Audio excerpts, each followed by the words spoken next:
I just ask that you would just put your angels around the car and just be there with her as she drives, so that she can focus on what's most important, and that's being safe, but also being blessed by being here with us.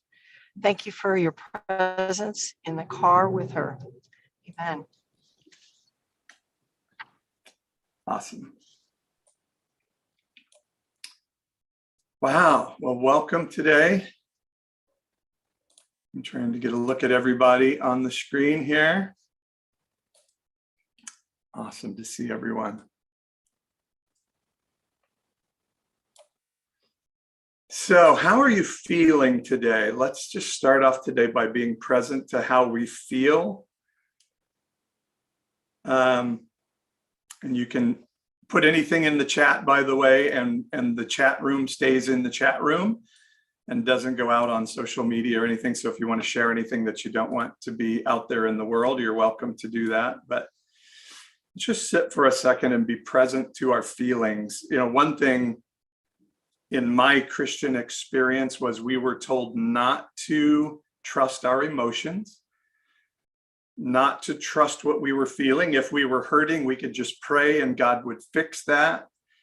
If we were sad, we could read the Bible and it would be okay. That we were to have joy all the time. And all of those things, I think, are antithetical to human health and living in well-being.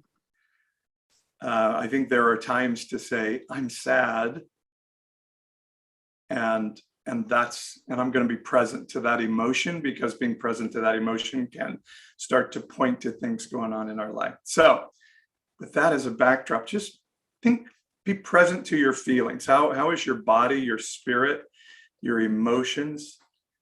How are they feeling today?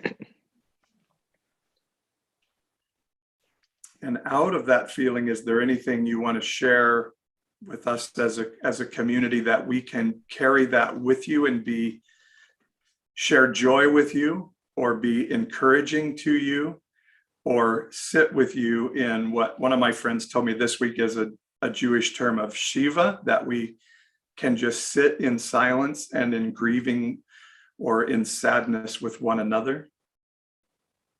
So I'd love it if somebody would share, and I see some of you doing so in the chat, but how are you feeling today? What is your body, spirit telling you? And no emotion is invalid. Just share what you're feeling.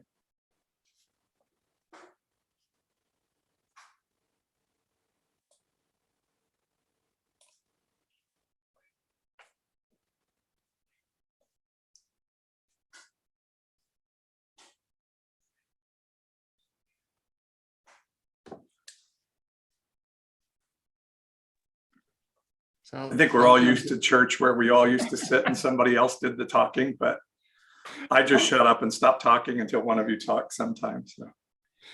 I'll jump in and anonymously echo some of the things that were shared in the chat, but I feel like on the one hand, we had a wonderful day today.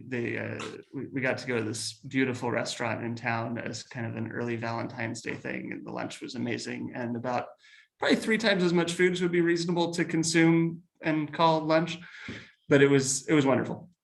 So you're feeling full. I'm feeling full. Yes, that is definitely one of the feelings I'm experiencing right now, is definitely full. No, but then on the flip side, I'm definitely hitting an exhaustion point with talking to people about spirituality. And on the one hand, hitting a spot where people are like, okay, yep, you're continuing to center around Jesus. That's good. I think you're okay.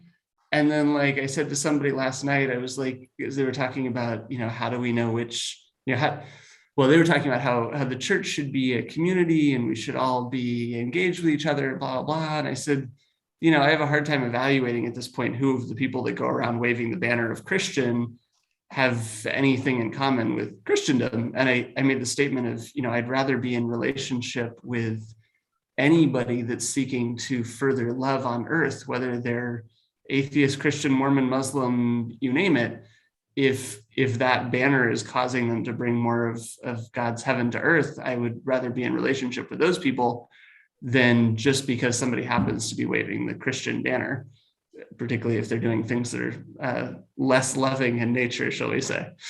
Yeah, but it's a weird topic to keep going around on, and in that respect, feeling slightly exhausted. Thanks, Lauren.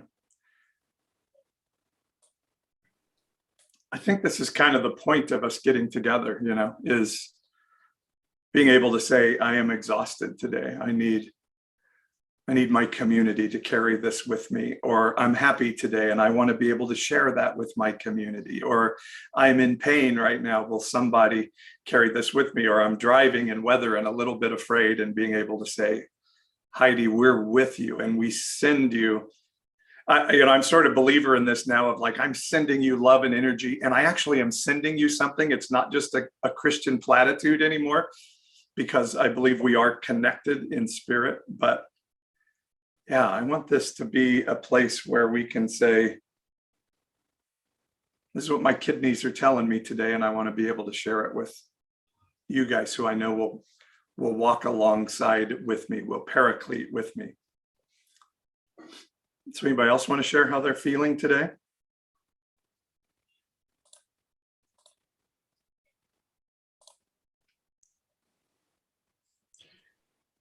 I'll go. I actually feel really super good today, which is kind of a nice change, because I had been feeling a lot of anxiety and just stress.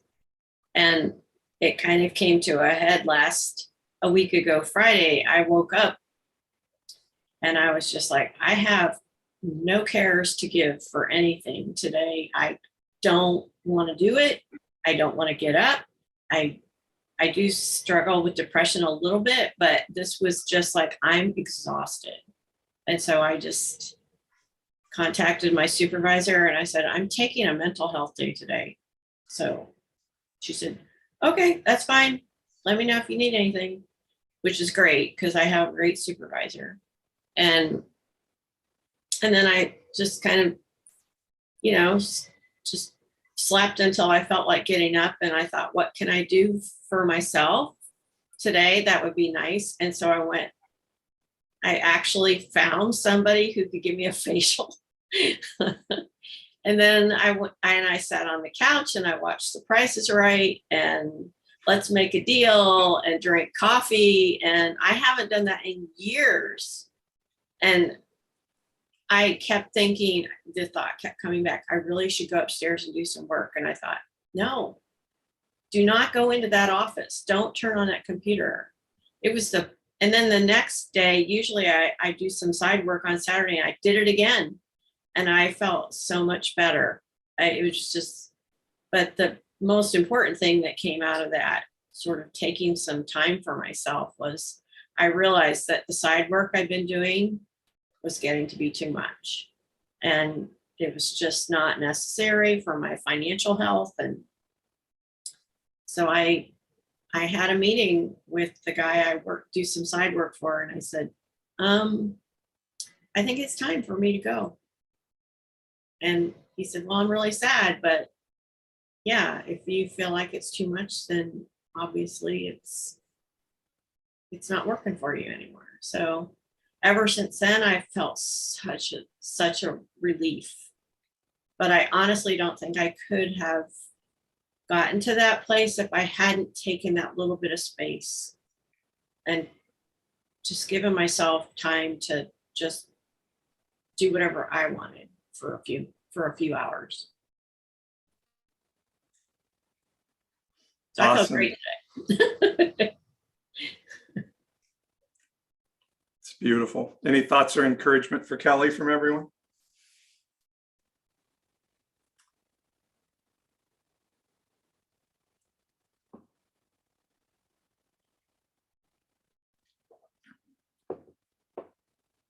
Sometimes I feel like I'm doing therapy and I've started doing yoga. And I just want to sometimes, in fact, this weekend, I was just like, I want to stop feeling, can I just take these feelings and bottle them all back up the way I used to? Because it seems so much better. I'm so tired of feeling my feelings. So yeah. Can we pass out the blue pills, Paul? Yeah. Can we go back? Can we go back? Sorry, Matrix references for the not geeks among us. Yeah. So feeling our feelings is important. It's interesting. I actually have started doing some research on, you know how you sort of have these historic, I started to say fables. They're not fables, but they become sort of mythical stories in your history. And one of them was, for me, I ended up in this a special asthma hospital in Oklahoma. And for some reason, so I'm searching like the medical records for that. I'm trying to find, and I feel like there's some information for me to know in my history. And so I'm doing a lot of searching in my mental health work. And so, yeah, I would just love for you guys to walk along with me in that. And I think I found out the clinic where it was, and I don't know why. It feels like I'm going to be able to connect to something of me by sort of finding out what's behind the myth of this family legendary story. And it's one that I probably better not tell you more than that because it is public, but there are some things that are pretty painful about it in my life. And so anyway, I would love for you, all of your love and walking alongside me as I explore some of that stuff. Anybody else want to share anything? I love watching the chat as we're going and people say, I'm going to go refill my coffee. I'll be right back.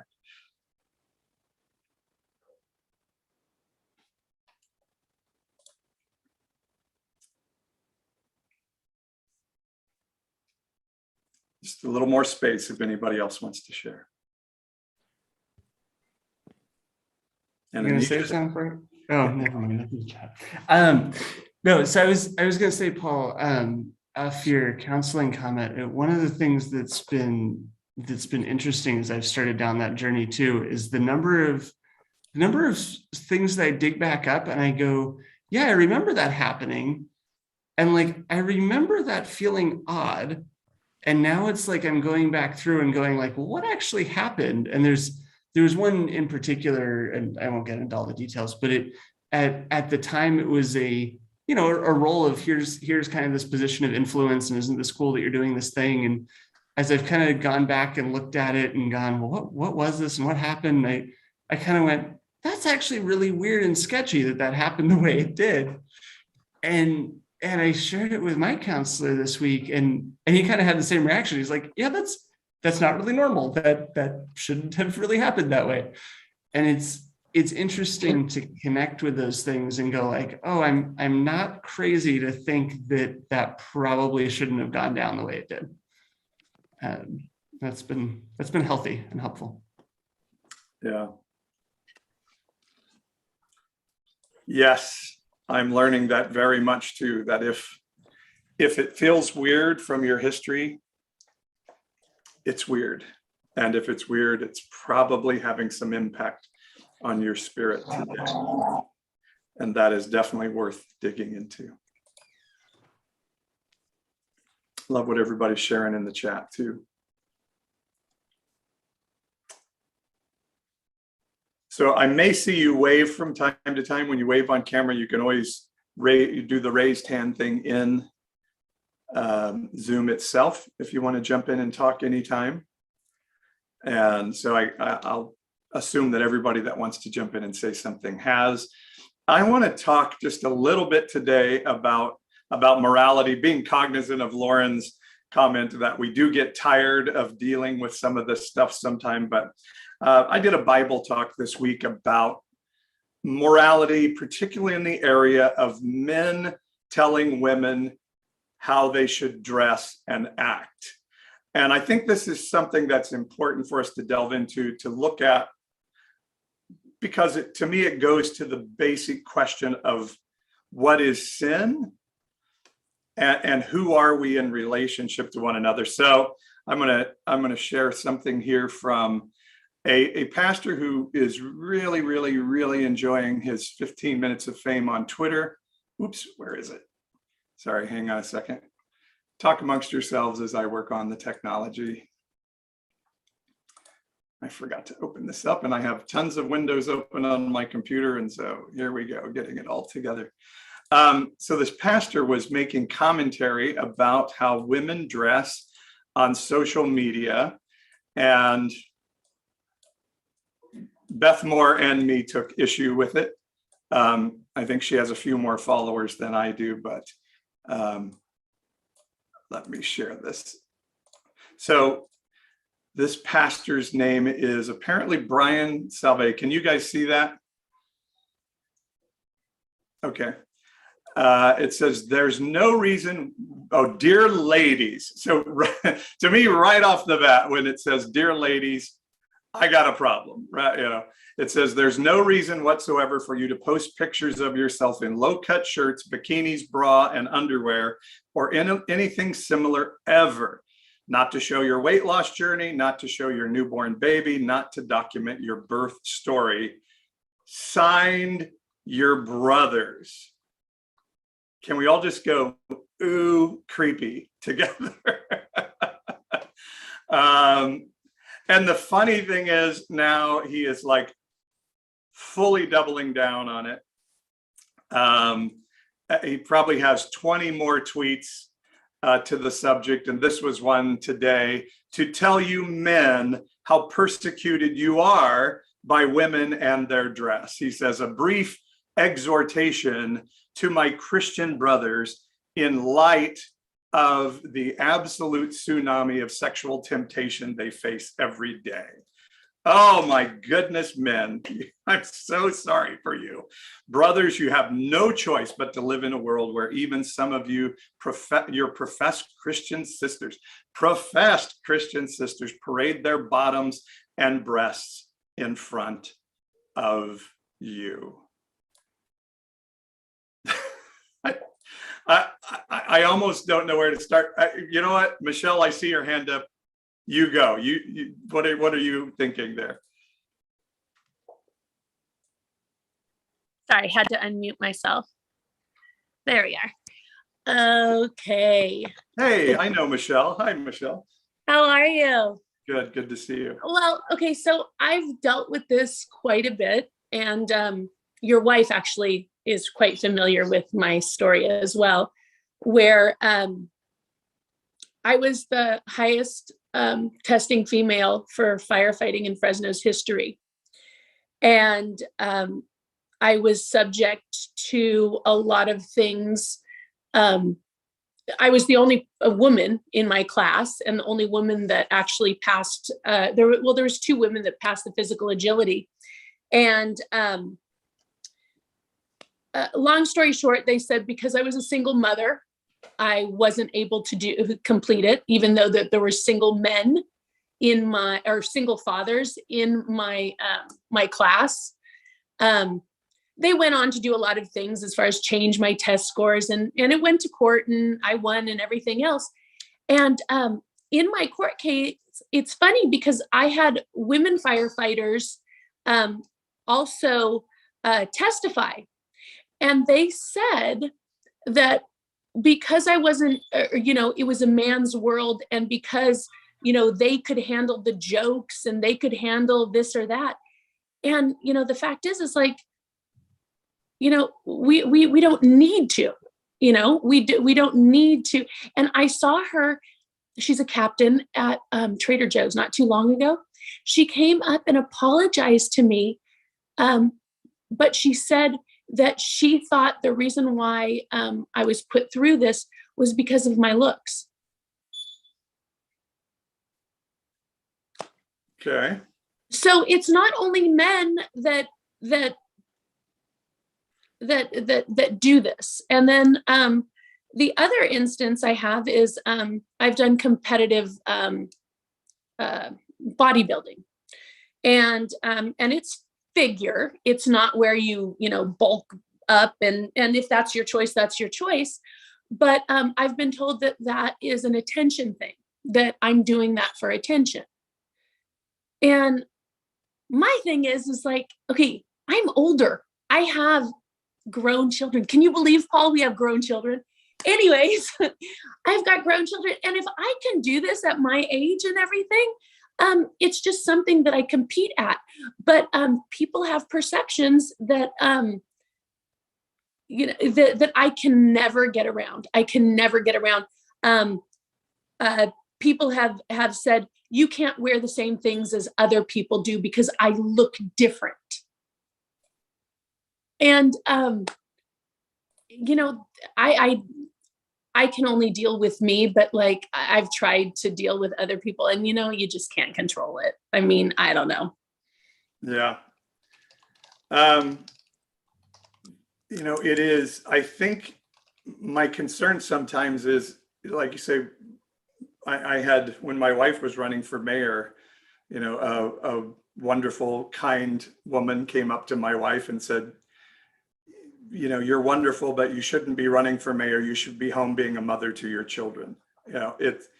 This is sometimes baked into our belief system.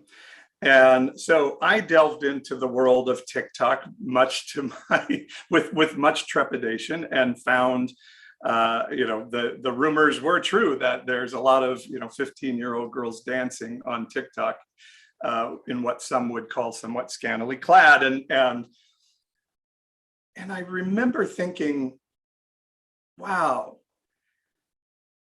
there's something unbelievably beautiful and creative about what's happening. And yes, some of it may be unhealthy, but would we cut out the unhealthiness by getting rid of the beauty of it all? It's like I always say, you can have a culture with almost no crime, like the Soviet Union used to. All you have to do is get rid of everybody's freedom, and you'll be there. Get rid of all creativity, get rid of all disagreement, and you'll get rid of all the bad things in the world. And so how do we judge morality in light of this? And maybe say, because by the way, and Michelle, I love what you shared, and thank you for sharing. Is it wrong to want to bring attention to how we dress, with our dress, and with our, don't we all like cut our hair so we feel like we look presentable? Don't we all? And is that wrong? How do we determine if it's wrong? Because I would say then if somebody is doing that in a really unhealthy manner to get attention because they struggle with healthy interpersonal relationships, yeah, we should start working on that. But still, I would say, God is going to say, if that's all the tools you have, then go for it. And I want to share just a little bit of Bible here, and I see your guys' hands up. So leave those up and we'll get to it. But here's a Bible story that sort of struck me in the middle of this that I felt was kind of pertinent to what we were doing. And let's see if I can find it now. There it is. I've forgotten how Zoom share screen works these days. So this is a story in Luke chapter 7.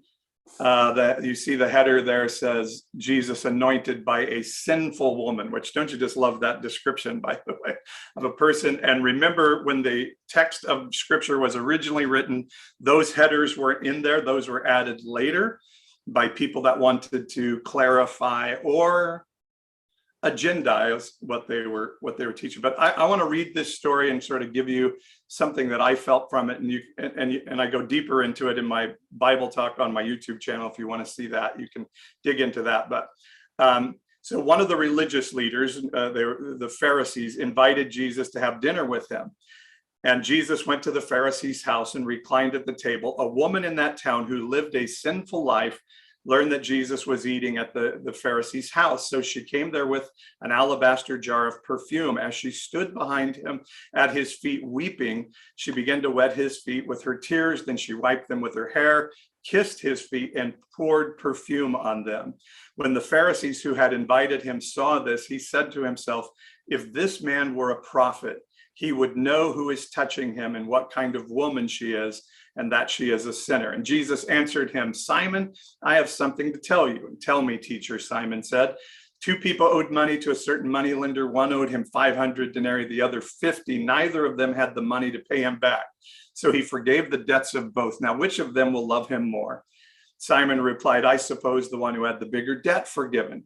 You have judged correctly, Jesus said. Then Jesus turned to the woman and said to Simon, do you see this woman? I came into your house. You did not give me any water for my feet, but she wet my feet with her tears and wiped them with her hair. You did not give me a kiss, but this woman, from the time I entered, has not stopped kissing my feet. You did not put oil on my head, but she poured perfume on my feet. Therefore, I tell you, her many sins have been forgiven, as her great love has shown. But whoever has been forgiven little loves little. And then Jesus said to her, your sins are forgiven. So it's such an interesting story. And here's what I see in this. And I found this out a few years ago, and it's still a lot of times I will tell you what I'm going to say is arguable, and we're all trying to interpret scripture from our perspective, thousands of years later. But what I see in this story is the very basic of when men get offended by what women do in the Bible, Jesus tends to turn to the men and say, I have more of a problem with what you're doing than with what she's doing. And this is exactly what I believe an incarnate Jesus on earth today would say to Pastor Salve. Hey, Brian, what about you? By the way, an algorithm puts things in front of you on social media. So maybe check what you're looking at, Pastor, but I'm not going to totally go there. But here's a woman, and what I see happening in this story is in that culture, a woman had no rights. She was generally considered property. And her husband, she belonged to her husband. Her husband owned her, and many in that culture allowed men to divorce their wife for no reason whatsoever. And it was a thing that was argued a lot over, but many men could give a certificate of divorce to their wife because one of the sayings was, if he finds a woman more beautiful, he can serve a certificate of divorce to his wife. And once a woman was divorced, she had nothing. She had no rights. Many times her family would not take her back because she was used goods, all of these things. And so often these women had no other choice than to turn to prostitution to survive, which is interesting in a very anti-female culture. Here were men committing what was considered a sin to go here. But here's a woman who is worshiping at the feet of Jesus. So for a woman to be at the feet of a man in that culture often was a sign of her offering herself to him intimately, if not sexually.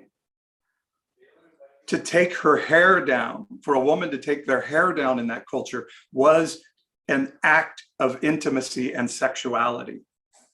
When a woman's hair were down, her hair was never to be down except in the marriage bedroom. And so here we have a woman at Jesus' feet taking her hair down. And some have told this story that I've heard it as a woman offering herself sexually to Jesus. And Jesus is saying here to the men then who become very offended, here is a woman worshiping me with everything of value that she has. And you want to complain about her act when your heart is totally withheld from me and you have everything. And Jesus says in this story that I see, I'm way more offended, man, religious man, by you than I am with her. And I think that's a very basic story that we see in Jesus over and over again, of men being offended by the acts of women. The Samaritan woman at the well, the woman caught in adultery, and Jesus saying, hey men, hey religious guys, what about you? So I'd love to hear your thoughts on my view of that story. And also then what I often hear from people is, but yeah, there is an appropriate way to dress and a non-appropriate way to dress. And I would love to hear your thoughts on that. How do we judge morality then in this season when we're rethinking our faith? Because I think many of us might say to our 13, 14, 15-year-old daughters, be careful in what you're doing, but how do we define that? So I would just love to hear your thoughts and for us to wrestle this issue a bit as of Pastor Sauvé saying, don't show your bra on social media. It's wrong. So Anisha, I would love to hear your thoughts. I see your hand up in the Zoom. Oh, I have so many thoughts, y'all. Okay, so there's a lot of things running through my brain before you kind of pose that last question, Paul. But you know, as somebody who's worked as a sexual assault victim advocate, this topic always gets very interesting to me, and I'm thinking of a particular case. I don't want to share too much detail because we're live on YouTube, but of a church that asked me to come in and help with some healing after a church leader was charged with and convicted with sexually assaulting a member of the youth at the church. I wish this was an unfamiliar story. I wish this was an uncommon story. What I struggled with most was the male elders of the church who thought I was going to come in and teach the 10 to 13-year-old girls how to dress, because that was really the problem.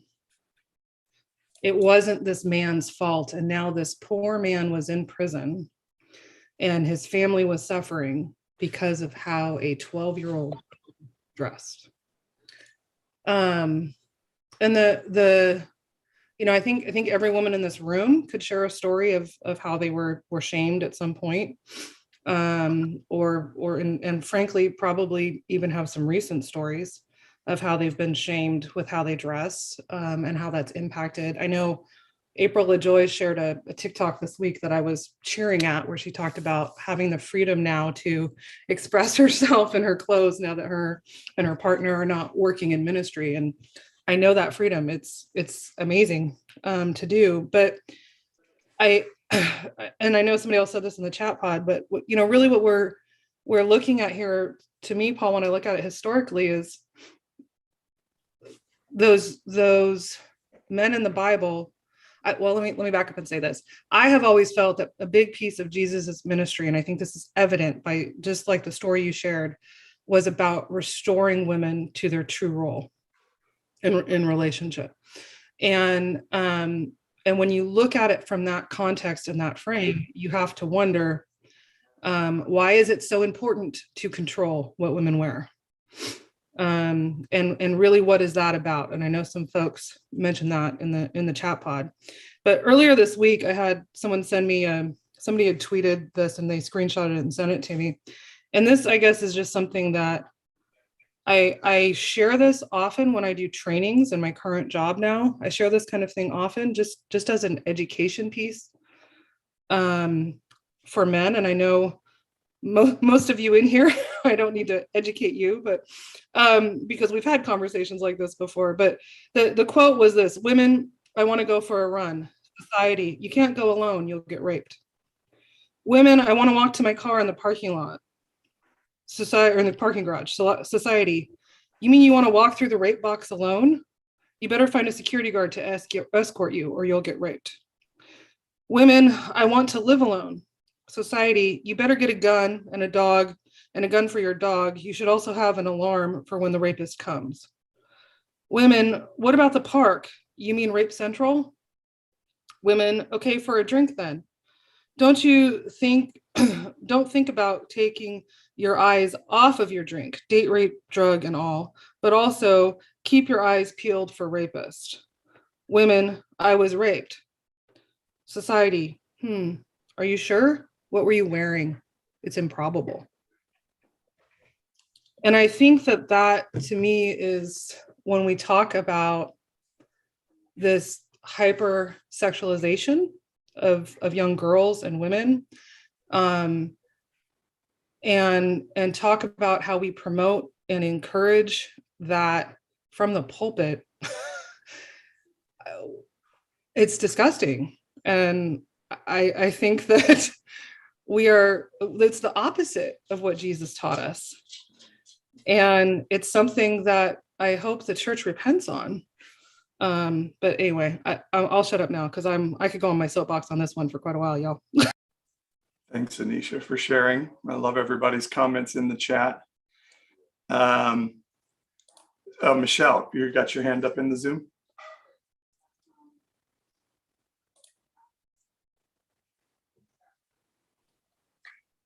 Sorry, all these pressing buttons got me going. Where am I? Oh, there I am. What I was going to say is that I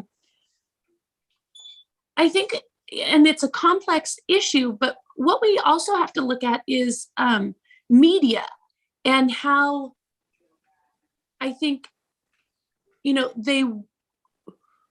how women are portrayed or how they're valued. And so young girls are growing up seeing this, I think. And some of it, has to do with attention and everything. There's a difference, like what girls are looking for, or they're trying to tempt men. I mean, because I've seen TikTok and I'm like, oh, no, don't do that. And then, I've seen people that are doing it because, they're proud of their bodies or proud of, or they do look great, So I think I don't know if people are trying to make it okay, because I see so much more young girls or women that are doing things that are attracting the wrong type of attention. Does that make sense? So there is a time to tell a young person to be careful of their dress? Well, I've seen some of those TikTok or pictures, and they are wanting to show a certain part of their body to get attention. Does that make sense? Yeah, that's where I think the wrestle comes in this. One thing I would say, and maybe Anisha or some of you in the more professional field on this, is first off, most predators I don't think are necessarily looking for somebody who dresses a particular way. They're just looking for opportunity and secrecy. And actually teaching like this from Brian Salve, I think, provides space to protect those things sometimes, rather than helps with the problem. And by the way, many predator men are looking for young boys. So let's stop using that as an excuse for body shaming young women. I think that's really, really important. And by the way, there is a point to say, hey man, this is a you problem. This is a you problem. Because I think we are created as human beings to be attractive to one another. And the funny thing is, like I have people all the time tell me, well, I don't see color. I'm colorblind. When I sit in front of a person, I don't see color. I'm like, bull blank, you do see color. We do see each other. Let's be realistic. And so, yes, there are times we're going to see a person and say, wow, they're really attractive. And there is nothing wrong with that. Nothing wrong with it. It's then what does that do in our heart? So just this idea of men telling women, you're a problem for me because of your attire. I just want to say, men, that's a you issue. So I think the way I always define this out, and I want to hear more from you guys, and some of you have your hands up, is again, I come back to sin is all about relationship. Sin is all about relationship. What am I doing in relationship with the people around me? And so if my actions are to try to attract relationship in an in a way that is unhealthy to me or is in violation of a relationship with somebody else, now I need to start checking the heart and the root of my actions. But otherwise, I'm not sure God is quite as condemning of the actions as human beings are. That's kind of where I am. Kelly, you've had your hand up for a bit. Sorry to make you wait. What's on your mind? Oh, it's okay. So a couple of things. One is that when my daughter, who is now 25, was a teenager, and as I taught college and strong feminist, but always said, people who rape are not performing as an act of sex. It's an act of violence against the person that they're raping. Because if it was about, physical appearance, why would somebody rape, like an 85-year-old grandma? Or, I'm not trying to put down 85-year-old grandmas. It's just that that's not our standard of beauty in this culture. So this is not about sexuality. It's about violence and wanting to hurt somebody. So it really makes no difference what you look like. If a person is going to rape somebody, it kind of is irrelevant. I suppose they may have a type or whatever. But that being said, and I knew that, and up here understood that. But then when my daughter started dressing, in skimpy little outfits and stuff like that, as teenage girls will do, suddenly I became my mother. And I went, oh, you need to be careful. I don't want you to give off the wrong message. And my daughter turns around and looks at me and says, it has nothing to do with how I dress. It has to do with the person's, if a person is intent on committing violence, it's not about what I'm wearing. I'm like, I know, but I just want to protect her. And, there was this difficulty that I was having of not wanting her to be vulnerable by the way she was dressing, because I know that some will use that as an excuse to attack somebody, but at the same time, wanting to acknowledge and absolutely validate that this has really very little, if anything, to do with sex. That said, my degree's in psychology, and I have a colleague who years ago did studies on the perceived intentions of women in college age men. And she found over the course of several studies repeatedly that basically she would set up guys and have them read these vignettes and ask them, do you think that the woman in this scenario wants to, is open to having sex with the male in this scenario? It mattered not what she did. It didn't matter if the woman in the story shook his hand, asked to borrow a pencil, like unbuttoned her top, whatever it was, they always said, yeah, I think she likes him. She wants to have sex with him. It was like absolutely made no difference. So I guess the bottom line is dress however the heck you want, because it doesn't matter if you dress up in a nun's habit. If you offer them a pencil, they might think that you want to have sex with them because you offered, you paid attention, I guess. Anyway, that's just my random musings. Well, and I hear from women who tell me, like, you can't make eye contact. You have to avoid elongated eye contact, and these things. And I did a video this week about being prayed for. And, we were taught in our tradition to put our hand on people's shoulders or something. And as I'm learning some things about myself, even that when somebody would come to me and say, can I pray for you?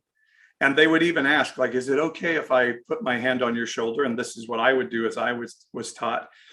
But I was thinking about that this week, and I did a video about this because I was realizing when this thing about bodily agency, like I get to be in control of my body.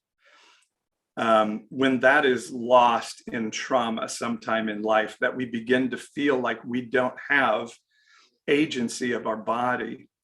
And so when somebody would come to me, and certainly in the spiritual space, and say, I want to pray for you, can I put my hand on your shoulder? I felt I didn't have a choice in saying, no, I don't want you to touch me.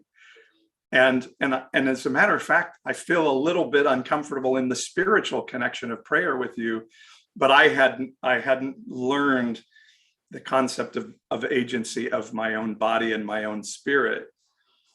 And so I would say yes, and just go through this really awkward interaction of prayer with people. And there is something about this that I think we need to learn, particularly from our culture where we've been taught what is right and wrong. And in my coaching, I tell people all the time, like, let's get rid of right and wrong and let's talk about why. Let's just talk about why you're doing it rather than if it's good or bad. Let's talk why.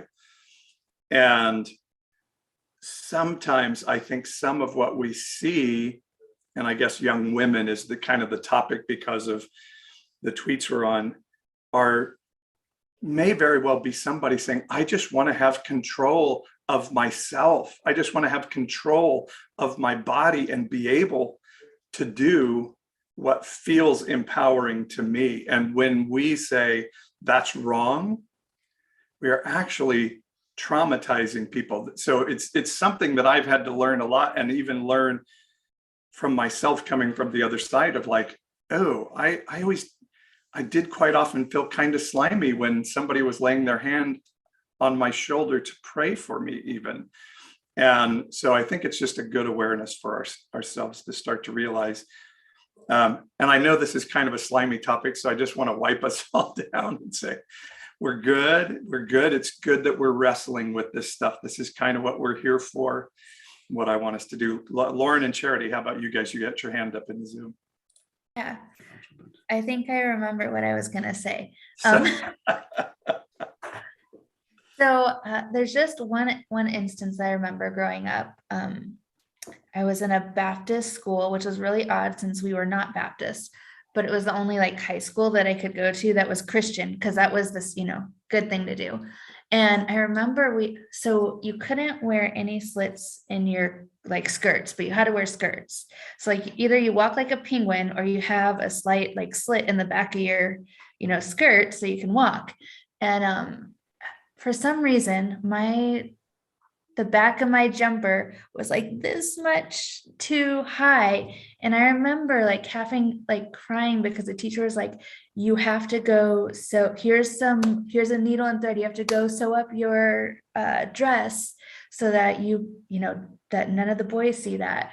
And I just remember feeling so like shameful and like, well, why don't the guys get to wear whatever they want to wear? And I have to sew up this tiny little slit. And I think that carried on, and like just this idea that I was a stumbling block no matter what happened. I just remember like one time we had all the girls in the school, it wasn't very big, came into this classroom and they were like, there are people in this classroom that are sinning and leading these boys astray, and we all need to be doing this, we all need to be safeguarding all these boys because they're so weak or whatever.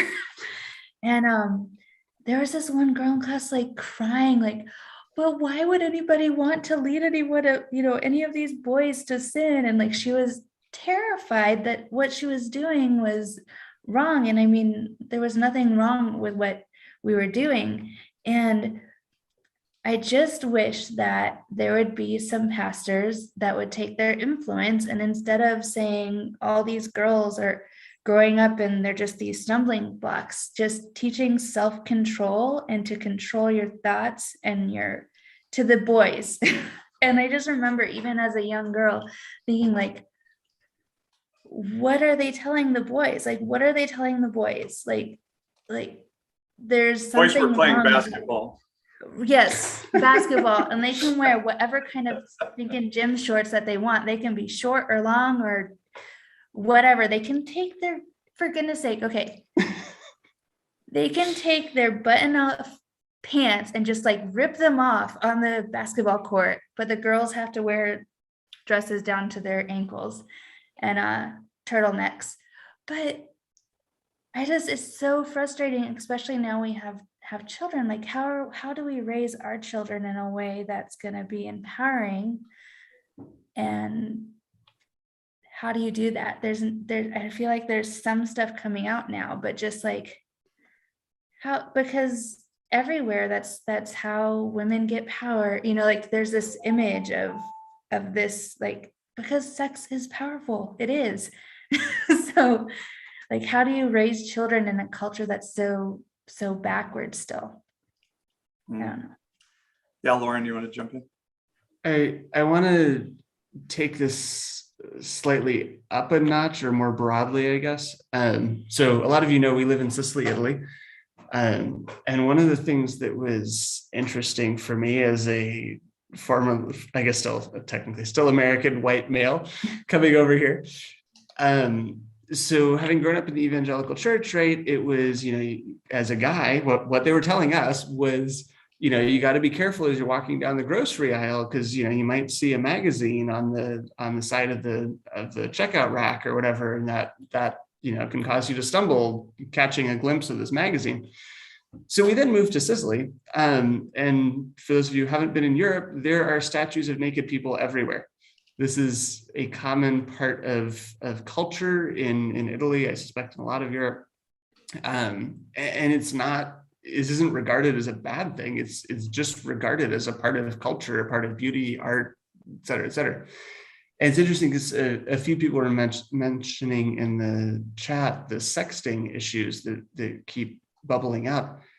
And it's strange because I keep finding myself looking at the American evangelical church and going, this is so oversexed. And we've tried to say, by not talking about sex, by not letting girls wear, dresses that are above their ankles or whatever, like we can just not talk about it or something. And that somehow that will make it better somehow. And it's fascinating being in a culture here where it's like, everybody knows what a guy looks like, what a girl looks like, because you walk by the statue every day.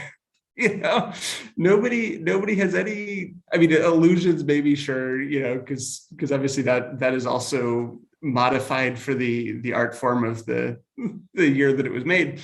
But it's interesting to go from a culture that's just like, oh my gosh, we can't talk about this, we can't see anything, we don't want to know anything, let's just be awkward, to a culture that's just like, yep, this is just part of life. And so I think in part to say so much of this is culturally based. It's not spiritual, it's not scriptural, it's not based on anything except for our culture and the way we were raised. It's good, Lauren. I love the discussion. I think we need to tell our kids being sexually attracted to one another is a part of who you are as a human being. You will be attracted to each other. And you may be attracted to people in ways that are different than what we teach is the norm. I just really think you've hit something there, Lauren. I think the teaching itself, the Puritanism of the Christian Western church, particularly in the American church, creates an environment where we put shame around sexuality. And I think we need to remove the shame. And I think the culture is doing this in a much better way than the church. Let's stop telling young men you're animals if your eyes are attracted to somebody, and say, no, you're human. And so now let's teach you what really healthy relationship looks like. And then you're going to walk out those feelings that are totally natural and also happen to be some of the most powerful drives in us as human beings, how to handle them well. And I think just say no to sex, just say no to this and all the purity stuff has had the opposite impact over the decades of us doing it than what we intended. It hasn't created a healthy sexuality at all. It has created the opposite effect. And I do think Christians are some of the most sexually unhealthy people we know. So it is not wrong to be attracted to one another. It is human. So we need to learn how to walk out that attraction well in relationship with one another, to understand what's going on in our hearts and to take the shame out of it. And then I think we can walk it well. Kelly, let me let you jump in, and then we'll get into our communion and our community rooms together. But So I just had a thought, and bear with me. Okay, so Lauren is mentioning how in Europe nudity is actually, and it's true. Like if you go to the beach in a lot of places in Europe, people do nude sunbathing or partially nude sunbathing. It's just not a big deal. And then here, all the puritanical stuff has caused us to feel like we should cover up. And if we don't cover up, it causes people to, and I'm thinking, all right, so if we go back to the Garden of Eden, which I know a lot of people don't think that that's really how it went down. But if you go back to the story of the Garden of Eden, and as soon as sin entered the world from Adam and Eve eating from the fruit of the tree of knowledge, isn't that the right one? Knowledge of good and evil, yeah. Yes, knowledge of good and evil. As soon as they did that, what did they want to do? Cover up. They went and stitched, they went and hid, and then they needed to, and then I can't remember if the Lord made them coverings or if they did it, but it's all of a sudden it's hide ourselves. And it makes me think that maybe this whole, if we believe that we're God created and God created in the image of God, that this whole obsession with covering is really just an expression of our innate sin, that we can't even be who we really are and have a need to cover ourselves. And I'm not talking about covering for the purposes of protecting from the weather, but covering ourselves for the purposes of protecting from others seeing our sex. Yeah. I don't know. Just, this is how my brain works. So, hey, I always say there's a lot of sex in the Bible. In fact, somebody did a great, I know it was one of those spoof interviews a guy was doing the other day on this issue of book banning. And then of course we had a church do a book burning in Tennessee the other day and all this craziness. And so he was asking these two ladies, this interviewer is like, are you aware there's a book in the school library that tells the story of two daughters getting their father drunk to impregnate them? Can you believe that's in the library? And the women were like, no, we got to get that out there. And he's like, and you know what book that is? That's the Bible. That's the Bible. It has that story in there. So yes, I believe shame filtering into this creates a lot of issues and then makes it very hard for us to start to say, okay, what is good in relationship and not good in relationship? Because shame comes in and starts to say, it's all bad. And we start having a very difficult time discerning what is right, wrong, otherwise. But so, yeah, it's a good thing to wrestle with. So let's do our communion together here to finish up. And again, for any of you who may be traumatized from some of this, I'm awfully sorry. Sometimes I'm not sure how we have kind of raw conversations without it being pain for some. And so if some of you want to ask somebody to kind of brush it off of you after this, please do so. But I think it's really important that we start to delve into how much shame has been a factor of what we do in our Christian lives, because we've been told we're bad for so long. We've been told we're dirt for so long. We've been told that our sexuality is from Satan. And none of those things are true, nor are they biblical. I mean, you can make an argument from the Bible, but I don't think they're the whole of the story. So let's be clear-eyed and start to say, no, I'm good. What's inside of me is good. Sometimes it's been damaged through a whole lot of other things, and start to work from there and see what happens. So let's take our communion together with that as a backdrop. That we're told Jesus didn't come to condemn, but to sozo, to reconcile all things to the goodness of heaven. I told you guys I'm taking yoga, and at the end of all our yoga classes, we say namaste together, which is the light in me recognizes the light in you. And it is an honoring term for one another. And that's how I see communion, is a time where after we delve into kind of messy subjects, we come back together and say, I am here in community with you, not because we agree on beliefs, but because we agree we want to be in community together. And that really is what I want us to be joined around, that we can disagree on some things or disagree on different levels of things and still say, and I'm going to fight to be in community with you. So I just pray blessing over these implements as we come together to share in the light of one another and our hearts and souls together in this community, this sacred space. That the body represents our understanding of our value as human beings and as people connected to one another. I declare you special and significant and unique in all that you do. And say, let us have grace for ourselves as we have grace for one another. Let's eat together.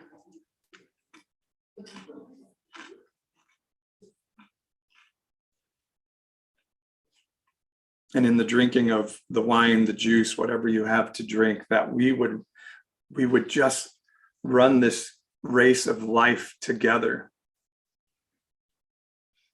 loving the essence of one another, the existence of one another. And that love for one another would be attractive for others. To love and to be able to feel love. I pray bless this time together, that we could feel love and be able to love ourselves so that we can love well with one another. We bless that as we drink together.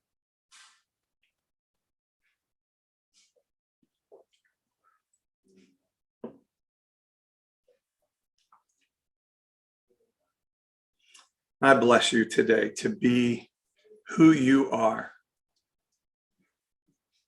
with all the warts that you could lay out in front of one another. All of those things make you and me special and unique and wonderful for one another. Amen. All right, let's go to our community time, Lauren and Charity, and thank you guys for this wonderful conversation today. Yeah, I will send us off into rooms here, and have a great week, everyone.